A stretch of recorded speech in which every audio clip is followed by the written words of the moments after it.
கட்டுச்சம்பல் எப்படி செய்கிறதுன்றது இதில் செத்தல் மிளகாய் கொஞ்சம் எடுத்து அதை நல்லா கழுவி வச்சுட்டு அதோடு சின்ன வெங்காயமும் கொஞ்சம் பெரிய வெங்காயமும் புளியும் உப்பும் தக்காளி பழமும் போட்டு தான் செய்கிறது. இதை முதல் சின்ன வெங்காயத்தை கொஞ்சம் தூசி இருக்கும் அதில் அரைக்க போகிற மறுபடி அதை கழுவலாம்.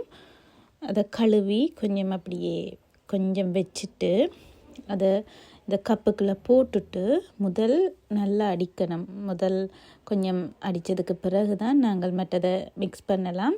சில வேளையில் வெங்காயத்தையும் சேர்ந்தும் மிக்ஸ் பண்ணலாம்.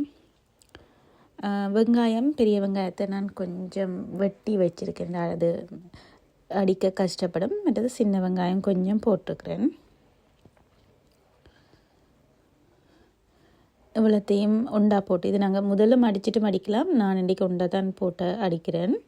அதையும் நல்லா கழுவிட்டு அதையுமே பிளெண்டர் கப்பில் போட்டுட்டு உண்டா ஃபஸ்ட்டுக்கு முதல் ரெண்டையுமே உண்டா போட்டு அடிக்கணும்.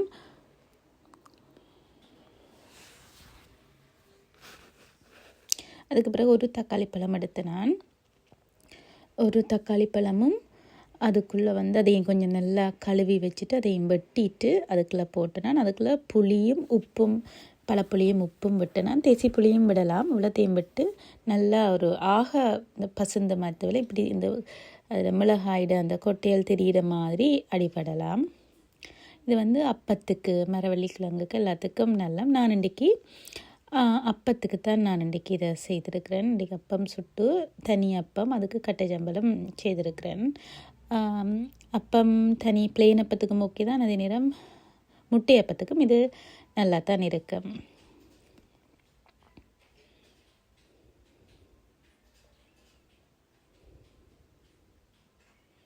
இந்த முட்டை இப்படி அதுக்குள்ள விட்டுட்டு பிறகு அதை நாங்கள் உடைச்சி விட்டால் தான் எல்லா இடமும் பரவும்.